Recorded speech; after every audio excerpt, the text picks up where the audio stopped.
नमस्कार साथियों, जैसा कि आप सभी को पता है, जो भी बच्चे आर्मी की तैयारी कर रहे हैं और जो बच्चे सैनिक स्कूल, राष्ट्रीय इंडियन मिलिट्री कॉलेज, राष्ट्रीय मिलिट्री स्कूल, इनके एंट्रेंस एग्ज़ाम की प्रिपरेशन कर रहे हैं, उन सब बच्चों के लिए ये बहुत ही इम्पोर्टेंट क्लास है।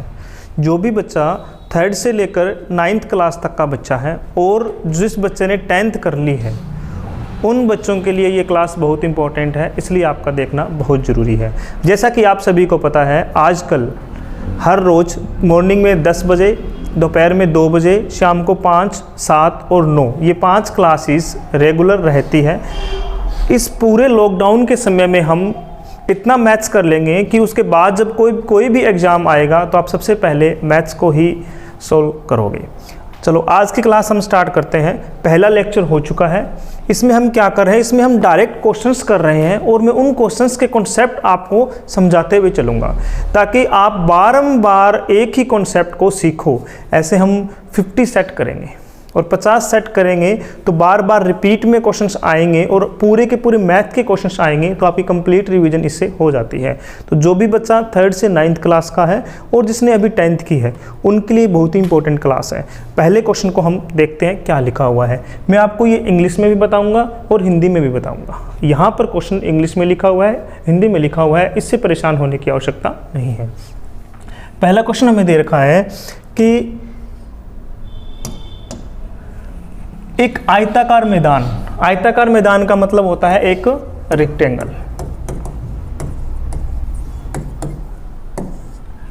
का क्षेत्रफल मीन्स एरिया। जो रेक्टेंगल का एरिया होता है सबको पता होगा, L इंटू में B होता है। रेक्टेंगल का एरिया क्या होता है, L इंटू में B होता है। और ये कितना दे रखा है हमें, 12,500 दे रखा है, जिसकी लंबाई मीन्स लेंथ L कितनी दे रखी है, 125 दे रखी है। पूछा क्या है, ब्रेथ बताओ। क्या बताओ, ब्रेथ। तो हमें पता है L इंटू B की वैल्यू कितनी, 12,500। इसमें से L हमें दे रखा है कितना, 125, इंटू में B इज इक्वल टू कितना आया, 12,500। तो यहाँ से B की वैल्यू निकालनी है तो क्या आ जाएगी, 12,500 डिवाइड बाय में 125 से इसको कैंसिल करेंगे, कितना आ जाएगा, 100। एक चीज़ का ख्याल रखना है कि यहाँ पर यूनिट क्या दे रखी है। देखो यहाँ पे मीटर दे रखी है, यहाँ भी मीटर है, तो हमारा आंसर भी किस में आएगा, मीटर में आएगा। कई बार ऑप्शन में ये 100 या मीटर दे रखा है, तो कई बार यहाँ पे पहला ऑप्शन ही 100 सेंटीमीटर भी गिवन हो सकता है, तो उससे ये क्वेश्चन आपका गलत हो जाता, क्योंकि जैसे ही हम 100 निकालते हम डायरेक्ट पहले को ही क्लिक कर देते। ठीक है, अब बात करते हैं दूसरे क्वेश्चन की। अगर आपको किसी भी क्वेश्चन में कोई भी दिक्कत आती है तो आप मुझसे कमेंट करके पूछ सकते हो। कह रहा है कि 10, 20, x और 40 समानुपात है। समानुपात का मतलब होता है प्रोपोर्शन।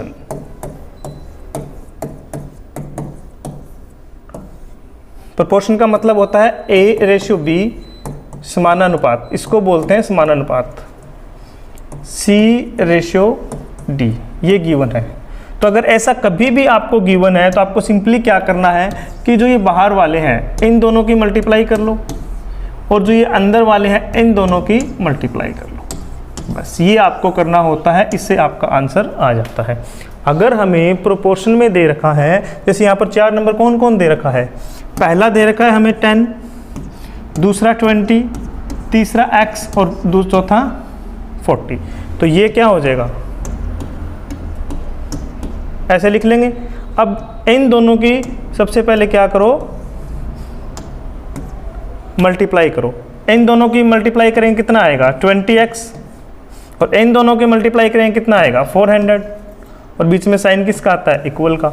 अब ये दोनों यहाँ पे गुना में है, ये दोनों यहाँ पर मल्टीप्लाई में है। तो अगर हमें यहाँ से x की वैल्यू निकालनी है तो क्या आ जाएगी, 400 डिवाइड बाय में 20, तो आंसर इज 20। देख लो कौन से ऑप्शन में है, B option is the answer. उम्मीद है आपको समझ आया होगा। ये जो साथ साथ में ये फॉर्मूले लिखवा रहा हूँ, ये आपके काम की चीज़ है। अब बात करते हैं क्वेश्चन नंबर 3। कह रहा है 10 जनवरी 2004 को मंगलवार था और 10 जनवरी 2005 को कौन सा वार होगा। ऐसे क्वेश्चंस करने के लिए आपको क्या ख्याल रखना है।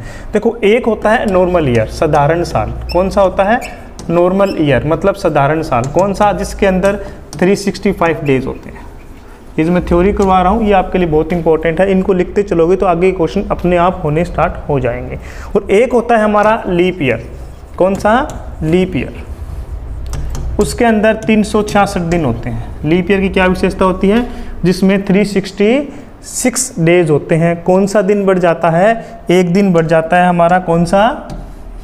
29 फेब। ठीक है।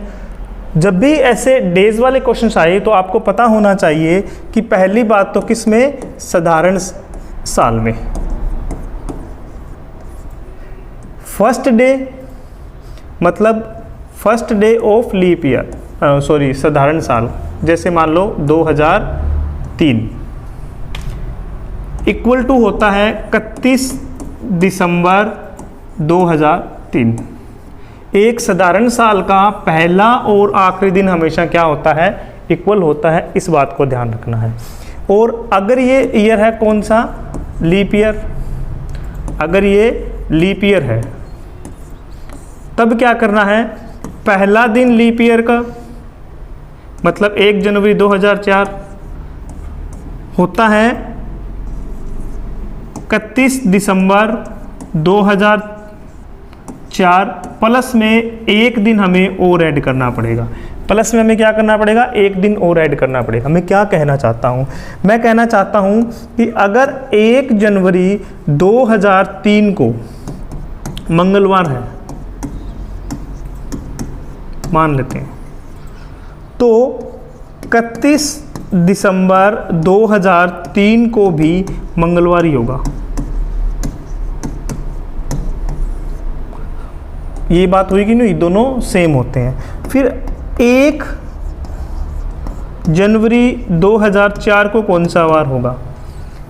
मंगल है तो अगले दिन कौन सा वार होगा? बुधवार होगा। मीन्स ये देखो, जो 1 जनवरी को जो वार था उससे एक प्लस होकर हमारा अगला वार आ गया। ठीक है। अब 1 जनवरी 2004 को ये वार है तो 31 दिसंबर 2004 को कौन सा वार होगा? 2004 कौन सा ईयर है? लीप ईयर है। लीप ईयर कैसे देखते हैं ये भी मैं आपको अभी डिटेल में बताऊंगा।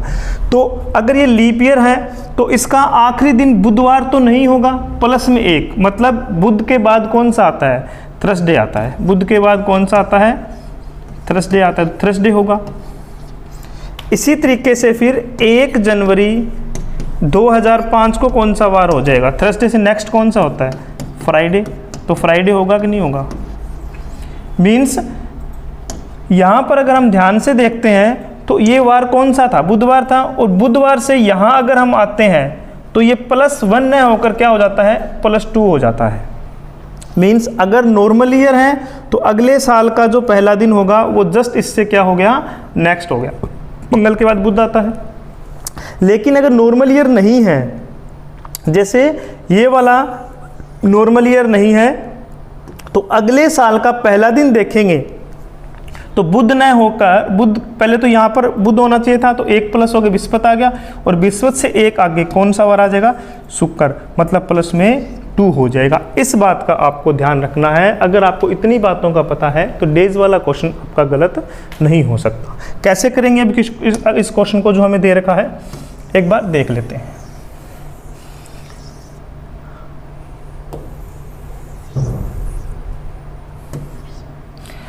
जैसे हमें दे रखा था कि 10 जनवरी 2004 को कौन सा वार है? मंगल। बाकी रीजनिंग की जब क्लास लगेगी कैलेंडर की तो आपको बहुत सारी चीज़ें डिटेल में समझाऊंगा और ऐसा क्यों होता है ये भी बताऊंगा।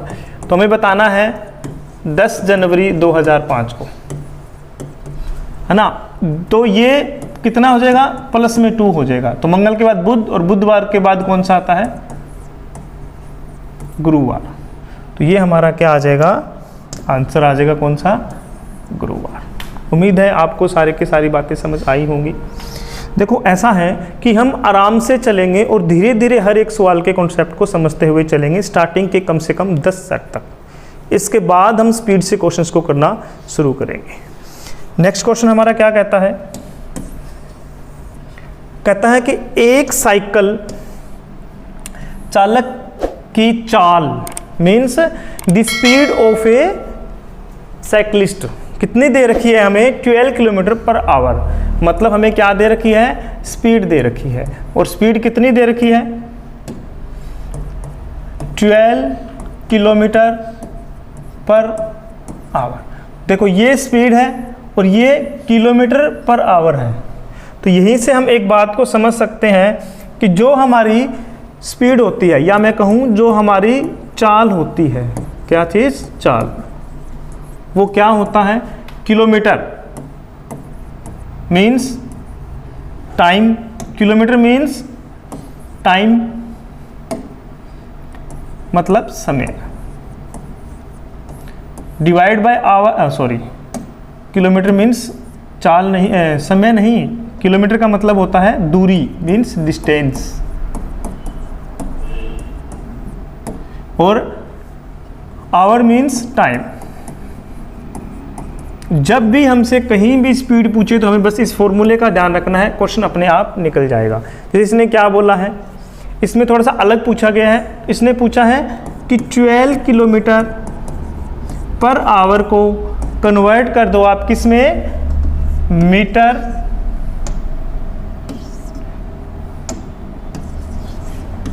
पर मिनट में।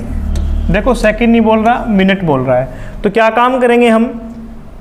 सबसे पहले हमने 12 लिखा और ये किलोमीटर है इसलिए इसको मीटर में चेंज किया, डिवाइड बाय आवर दे रखा है, इसको मिनट में चेंज करेंगे तो कितनी होगी? 60। तो 12 पंजे 60 और 5 से काटेंगे तो कितने पे कटेगा? 200। तो आंसर क्या आ गया हमारा? 200 मीटर पर मिनट। ये हमारा क्या आ गया? आंसर आ गया। चलो नेक्स्ट सवाल को देखते हैं। इस फॉर्मूले को ध्यान रखना है आपने इस क्वेश्चन के अंदर, आगे बहुत काम आएगा हमारे। अगला क्वेश्चन कहता है कि 4 रुपये प्रति दर्जन के हिसाब से 18 केलों का मूल्य। ये कह रहा है कि अगर 4 रुपीज़ पर डजन केले हमें मिलते हैं तो बताओ 18 केलों का मूल्य क्या होगा? एक दर्जन, एक दर्जन में कितने आइटम होते हैं? 12। मीन्स हमें पता है कि 12 जो बनानाज हैं उनका प्राइस कितना है? 4 रुपीज़। मीन्स एक बनाना कितने का आएगा? 4/12। और इसने कितने का पूछा है? 18 का। तो कितने का आएगा? इनटू में 18, 4 3 जा 6, तो कितने रुपीज़ का आ जाएगा? 6 रुपीज़ का।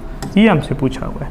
हम डायरेक्ट भी बोल सकते थे कि अगर 4 रुपए के आते हैं कितने? 12, तो आधे करूँगा रुपए, 2 रुपए के कितने आएंगे? 6, और मुझे 6 नहीं चाहिए 18 चाहिए, मीन्स 6 के 3 गुने चाहिए। तो इसको भी 3 गुना कर दो, तो 2 के 6, तो 6 के 18 आ जाएंगे ना।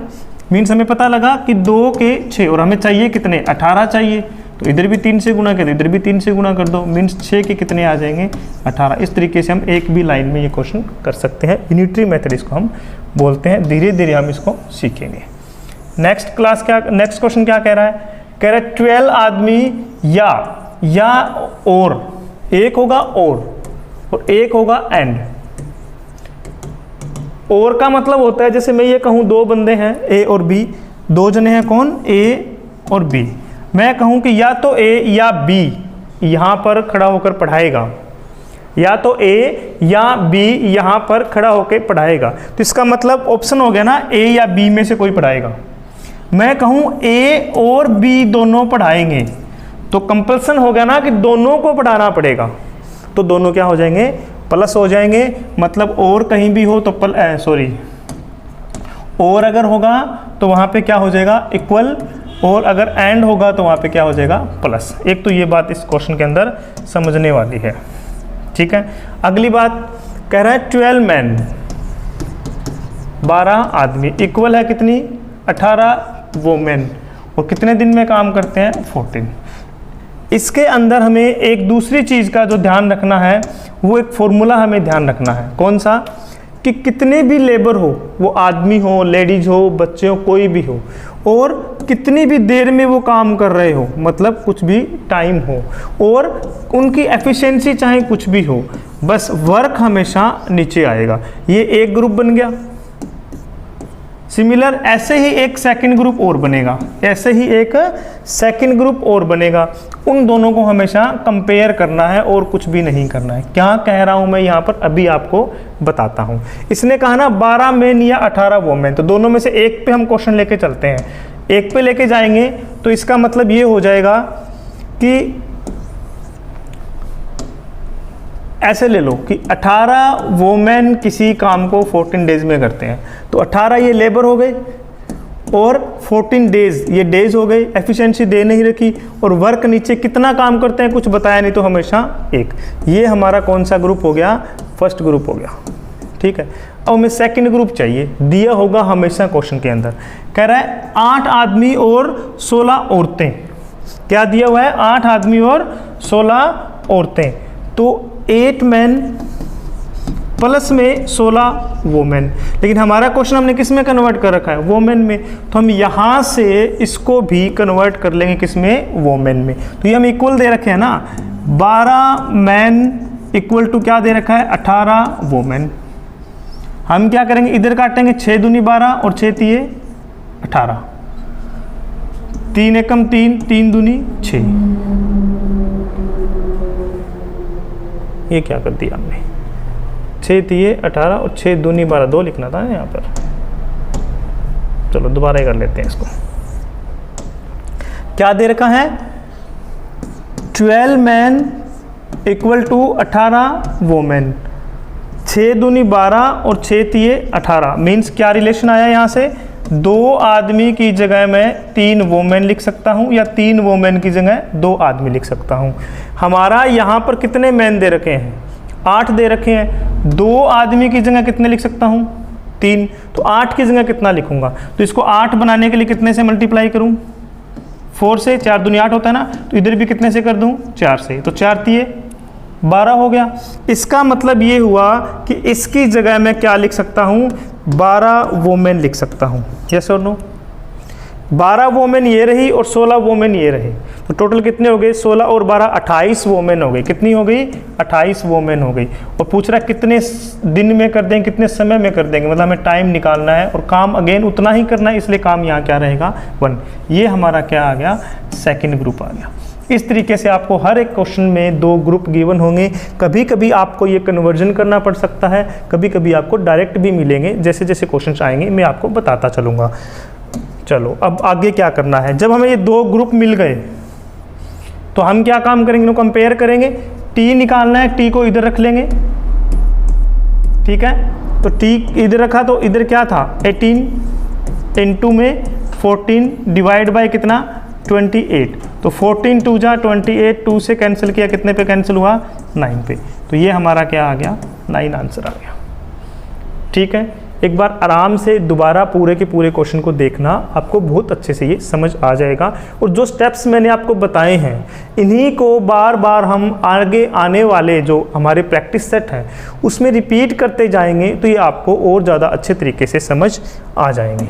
चलो नेक्स्ट क्वेश्चन पे चलते हैं, क्या कहता है देखते हैं। कहता है कि 5 छात्रों की लंबाई 30, 40, 50, 60 और 70 है। देखो लंबाई मतलब औसत निकालनी है, वो एवरेज होती है,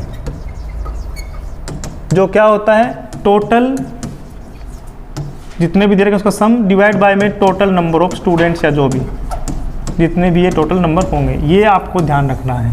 बट अगर आपको कभी भी कंटिन्यू नंबर दे रखे हों, मतलब लगातार नंबर दे रखे हों, तो इस फॉर्मूले की हमें कोई आवश्यकता नहीं है। जैसे 1 2 3 4 5 ये दे रखा है और इसकी तुम्हें औसत निकालनी है, एवरेज निकालनी है, तो मिडिल नंबर हमेशा क्या होगा? आंसर।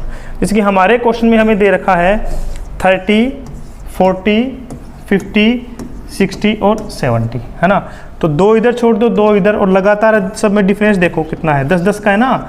यहाँ भी देखो 1 1 1 1 का है, मीन्स ये एपी में है, समानांतर श्रेणी है। क्या होती है आगे बात करेंगे, जरूरत नहीं है सोचने की, अभी के लिए सिर्फ ये ध्यान रखो लगातार है।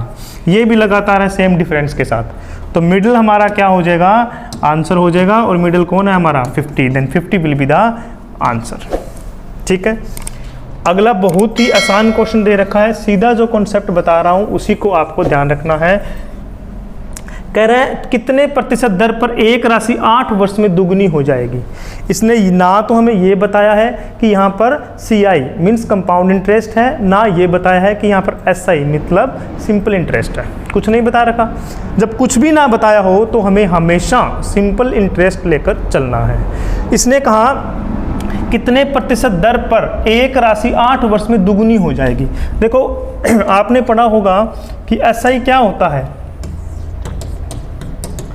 P इंटू में R इंटू में T डिवाइड बाई में 100। इसको मैं ऐसे भी लिख सकता हूँ ना, P इंटू में R%, क्योंकि इस परसेंट को हटा के नीचे 100 आता है, इंटू में T। अब इनकी मैं मल्टीप्लाई करूँ तो मैं इसको कैसे भी लिख सकता, इसको मैं ऐसे भी लिख सकता हूँ ना, P इंटू में RT%, एक ही बात है। आपको बस हमेशा ये ध्यान रखना है कि RT% का मतलब सिंपल इंटरेस्ट होता है। अगर हम हमारे प्रिंसिपल का R इंटू में T% निकाल दें तो हमेशा क्या आएगा, प्रिंसिपल इंटरेस्ट आएगा, सिंपल इंटरेस्ट। इस बात का ध्यान रखना है। इस क्वेश्चन को कैसे करना है, इसने बोला दुगुनी, मतलब मान लो हमारी राशि पहले 100 थी और वो क्या हो गई, दुगनी हो गई, 200 हो गई। 100 दिए थे 200 हो गए, मीन्स कितना इंटरेस्ट या ब्याज हमने कमा लिया, यहाँ पर 100 ब्याज कमा लिया। कितना कमा लिया, 100। और ब्याज तो हमें पता है क्या होता है, RT% होता है, अभी बताया मैंने RT% होता है। और इसमें से एक चीज़ आपको हमेशा गिवन होगी, जैसे यहाँ पर क्या गिवन है, 8 वर्ष समय गिवन है। क्या गिवन है, 8 वर्ष गिवन है। तो अगर हमें यहाँ पर 8 वर्ष गिवन है तो ये 8 लिख दिए, इंटू में T कैंसिल है, मीन्स ये जो 100 है ये RT% की वैल्यू 100 है कि नहीं है। तो यहाँ से हमें T दे रखा है तो R% पूछा है, तो क्या हो जाएगा 7/100/8 12.5 will be the answer. Means अगर ऐसा कोई क्वेश्चन आ जाए तो आपको डायरेक्ट क्या करना है, आपको ये करना है, किसने बोला डबल हो रहा है, ठीक है, तो आप यहाँ 100 से कितनी कर दो, 200 कर दो, मीन्स 100 हमें इंटरेस्ट मिल गया। या तो यहाँ पर हमें दर गिवन होगी या हमें यहाँ पर समय गिवन होगा। यहाँ पर हमें समय गिवन है तो सीधा 8 लिखो और इसको इससे काट के सीधा क्या लिख दो, answer. This will be your answer, very simple. उम्मीद है यहाँ तक आपको बात समझ आई होगी। अब थोड़ा सा आगे चलते हैं। अगला क्वेश्चन हमें क्या दे रखा है देख लेते हैं। कह रहा है कि एक आदमी एक खिलौना 1000 रुपये में खरीदता है और उसे 1500 रुपये में बेचता है। मीन्स ये प्रॉफिट एंड लॉस का क्वेश्चन आ गया। किसका क्वेश्चन आ गया, प्रॉफिट एंड लॉस का। इसमें हमें किस किस चीज़ का ख्याल रखना है, एक तो हमें ध्यान रखना है कि होता है SP, जिसे हम बोलते हैं सेलिंग प्राइस, हिंदी में बोलते हैं इसको विक्रय मूल्य। हिंदी में क्या बोलते हैं, विक्रय मूल्य, मतलब जितने की हमने कोई चीज़ बेची है। एक होता है हमारा CP मीन्स कॉस्ट प्राइस, जिसका मतलब होता है क्रय मूल्य। क्या होता है, क्रय मूल्य मीन्स जितने की हमने कोई चीज़ खरीदी। And what is profit, profit means लाभ या हानि। वो क्या होती है हमेशा SP माइनस में CP, हमेशा यही होगी। ठीक है, जैसे ये 20 रुपये का पेन है, मैंने इसे 15 रुपये का बेच दिया। 20 रुपये का मैंने ये पेन खुद खरीदा था, मीन्स ये मेरा क्रय मूल्य है इसका पेन 20 रुपये। मैंने इसे 15 रुपये का बेच दिया मतलब विक्रय मूल्य है। मुझे प्रॉफिट हुआ या लॉस, लॉस। कितने रुपए का, 5 रुपये का। ये 20 रुपये का पेन है, ये मेरा क्रय मूल्य हो गया। मैंने इसे 28 रुपये का बेच दिया, तो मुझे प्रॉफिट हुआ या लॉस, प्रॉफिट। लाभ हुआ मुझे कितने रुपए का, 8 रुपये का। तो मीन्स प्रॉफिट लॉस निकालने के लिए हमेशा SP माइनस CP करेंगे। और ये जो है ये या तो आएगा पॉजिटिव और या आएगा नेगेटिव। पॉजिटिव आ जाए तो प्रॉफिट और नेगेटिव आ जाए तो लॉस, सीधी सी बात है। ठीक है, तो अभी हमें क्या पूछ रखा है इसने, और परसेंटेज पूछ रखा है। तो जब मैं अगर परसेंटेज की बात करता हूं तो वो क्या होता है, प्रॉफिट या लॉस परसेंटेज पूछे तो क्या करना है, सबसे पहले तो हमें यही करना है SP माइनस में CP, और उसके बाद में क्या करना है, डिवाइड बाय में हमेशा क्या कर देना है, CP। याद रखना प्रॉफिट लॉस हमेशा उस अमाउंट पे होता है जिस पर हमने कोई चीज़ खरीदी है। पहले पता लगा हमें SP क्या होता है, फिर पता लगा हमें CP क्या होता है, फिर हमें प्रॉफिट लॉस का पता लग गया, परसेंटेज निकालना है हमें। हर क्वेश्चन में क्या निकालना है, प्रॉफिट एंड लॉस परसेंटेज। तो कंप्लीट फॉर्मूला हमें क्या ध्यान रखना है कि प्रॉफिट पूछे या लॉस पूछे वो हमेशा होगा SP माइनस में CP डिवाइड बाय में CP इनटू में 100। इससे आपका जो निकलेगा वो क्या निकलेगा, प्रॉफिट या लॉस परसेंट निकल जाएगा बस। जैसे कि यहाँ पर हमें क्या दे रखा है, कहता 1000 रुपये का खरीदा, CP दे रखा है कितना 1000, और कह रहा है कि 1500 रुपये में बेचा, मीन्स बेच दिया, तो SP दे रखा है कितना 1500, और पूछ रहा है उसका लाभ प्रतिशत बताओ। क्या बताओ, प्रॉफिट परसेंट बताओ। हमें क्या पता है, SP माइनस में CP और डिवाइड बाय में CP और इनटू में 100। सीधा निकालेंगे तो क्या आ जाएगा, 500 डिवाइड बाय में 1000 और इनटू में 100। 500 से ये 2 पे कटा, 2 से ये 50, तो आंसर इज 50%। ये हमारा आंसर। कुछ सोच रहे होंगे इतना लंबा करने की क्या हो सकता है, सीधा ही पता था 1000 रुपये की चीज़ थी, 1500 की बेच दी, 500 रुपये कमा लिए। और कमाई हमेशा किस पर, जो पैसा हमारी पॉकेट से लगता है, मीन्स CP पर। हमने खरीदने में पैसे लगाए ना, बेचने में पैसे नहीं लगाए।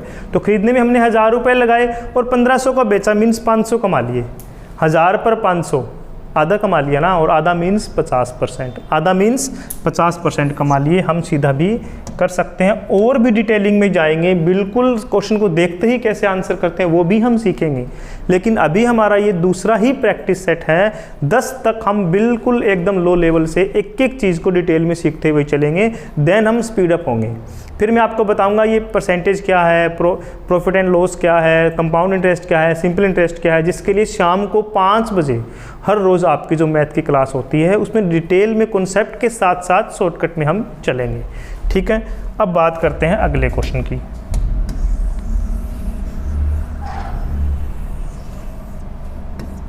अगले क्वेश्चन में लिख रखा है निम्नलिखित में कह रहा है 3 घंटे 45 मिनट में कितने सेकंड होते हैं। ये तो मेरे ख्याल सबको आता होगा। 3 घंटे गुणा में 60 कर दो, 180 मिनट होती है, और प्लस में 45 मिनट हमें और दे रखी है, तो टोटल कितनी हो गई, 225 मिनट हो गई, 225 मिनट हो गई। ठीक है, हमें इसको किस में कन्वर्ट करना है, सेकंड में कन्वर्ट करना है। तो क्या आ जाएगा, 225 इंटू में 60, तो ये क्या आ गया, 0 6 5 30, 3 22 132 और 3 135। ये हमारा क्या आ जाएगा आंसर। ठीक है, नेक्स्ट क्वेश्चन बहुत ही आसान है।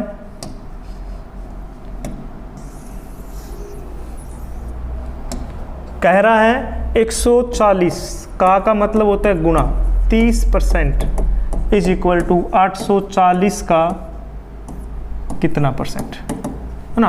हमें बस ये देखना है कि इन दोनों की मल्टीप्लाई कितनी आती है, 42 आती है ना, परसेंट था तो 2 जीरो कैंसिल हो गई। इधर भी इसका आधा होता है, 840 का आधा कितना होता है, 420 होता है ना, तो इसका 10% ये और 5% अगर निकालता हूँ तो इतना आ जाता है, कितना, इतना, तो सीधा 5% आंसर आ गया। लेकिन हमें इसको फिलहाल के लिए डिटेल में समझना है, तो क्या करेंगे, इतना लिख लिया। बस एक बात ध्यान रखनी है, जब भी परसेंटेज को हटाते हैं उसकी जगह 1/100 लिख दो। अभी बेसिक तरीके से कर रहे हैं इसलिए लॉन्ग मेथड्स बता रहा हूँ, बाद में धीरे धीरे कंसाइज होते जाएंगे और आपको शॉर्टकट्स बताना शुरू कर दूंगा। तो 140 इंटू में 30 divide by 100 is equal to 840 into में x डिवाइड बाई में 100। ये परसेंटेज आया नीचे 100, ये परसेंट आया नीचे 100, 1 0 से 1 0, 1 0 से 1 0, 1 0 से 1 0, क्या आ गया हमारा 14 3 जा 42 is equal to 84 x and divide by 100। ये इधर, ये इधर, तो क्या आ जाएगा 42 इंटू में 10 डिवाइड बाई में 84 इज इक्वल टू हमारा आंसर 42 दूनी 84, 2 से काटो कितने पर, 5 पर, तो आंसर कितना आ गया हमारा 5। This will be your answer. Next बहुत सिंपल क्वेश्चन है, एक ही बात का ध्यान रखना है कि जब भी आपको कभी भी परसेंटेज को हटाना हो, जब भी आपको परसेंटेज को क्या करना हो, रिमूव करना हो, तो क्या काम करेंगे वहाँ पर, जब भी परसेंटेज को रिमूव करना हो परसेंटेज की जगह 1/100 लिख दो, और जब भी इंसर्ट करना हो परसेंटेज को हमें गेम में लेके आना हो तो हम मल्टीप्लाई बाय 100 कर देंगे बस। कह रहा है 6/20 को परसेंट में कन्वर्ट करो, प्रतिशत में कैसे लिखेंगे, यहाँ लगा रखा है ना प्रतिशत, इसलिए हमें पता लगा, तो बस लेके आना है, इसलिए इनटू में 100 किया, 20 5 100, 6 5 30, 30 विल बी योर आंसर। कह रहा है गुणनखंड के अनुसार 4096 का वर्गमूल ज्ञात करो। अगर आपने कल शाम को 5 बजे वाली क्लास मेरी देखी है तो उसमें मैंने बताया था 100 तक स्क्वायर कैसे लर्न करते हैं, how to learn square up to 100। तो उसमें आपने देखा होगा कि 4096 जो है वो किसका स्क्वायर होता है, 64 का, तो डायरेक्ट आंसर आ जाएगा। या वर्गमूल निकालना है 4096 का, वर्गमूल है तो पहले पीछे से 2 नंबर ले लो, ठीक है, और यहाँ क्या आ रहा है 6, देखो किसके स्क्वायर के पीछे 6 आता है, तो हमें पता है ये 4 और 6 के पीछे ही 6 का स्क्वायर 36 होता है ना, और 4 का स्क्वायर 16, देखो यूनिट डिजिट पे 6 आता है कि नहीं आता है, तो लास्ट में 6 या 4 में से कोई एक आएगा, तो यहाँ 3 है, यहाँ 4 है, यहाँ 6 है, यहाँ 4 है, देखो 4 6 4 अलग अलग दे रखे हैं। अब क्या काम करो, इधर देखो ये किसके स्क्वायर के बीच में लाइव करता है, जैसे 6 का स्क्वायर 36, 7 का स्क्वायर 49, ये इन दोनों में के बीच में आता है, ये 40 है ना, तो छोटे वाला लिख लो, छोटे वाला यहाँ पर लिख दो। अगला काम क्या करना है, इससे नेक्स्ट नंबर से इसकी मल्टीप्लाई करो, 7 6 42, ये 42 इससे छोटा है या बड़ा, ये 42 इससे छोटा है या बड़ा, तो इससे क्या है छोटा है ना, इसलिए छोटे वाला हमारा आंसर। ये भी तरीका होता है स्क्वायर रूट निकालने का, बाद में बताऊंगा जब हम प्रैक्टिस सेट के अंदर जाएंगे या कंप्लीट मैचअप कर रहे होंगे। बस इसका आप ये समझ लीजिए डायरेक्ट आंसर क्या आ गया 64, दूसरे मेथड से जो मैंने बताया था। या 5 बजे वाली आप क्लास देख सकते हो डिटेलिंग के लिए इसकी। अगला हमें क्या दे रखा है, कह रहा है 2 इंटू 3 इंटू में 5, और दूसरा है 3 इंटू में 5 इंटू में 7 का क्या निकालना है, एलसीएम। जब भी फैक्टर्स दे रखे हो और एलसीएम निकालने हो तो देखो यहाँ 2 है, 3 है, 5 है और 7 है, अलग अलग जितने भी है सबके लिख दो, वही हमारा क्या हो जाएगा आंसर हो जाएगा। 2 into 3 into 5 into 7, this will be your answer. उम्मीद है आपको ये क्लास समझ आई होगी, मैंने बहुत ही आराम से आपको ये करवाया है। फिर भी अगर आपकी इसमें किसी भी तरीके की कोई डाउट रह जाती है तो आप कमेंट बॉक्स में, या फिर जैसा कि आपको पता है मेरा नंबर 9050303074 पर भी आप मैसेज कर सकते हो और मुझसे अपने डाउट्स पूछ सकते हो। Thank you so much.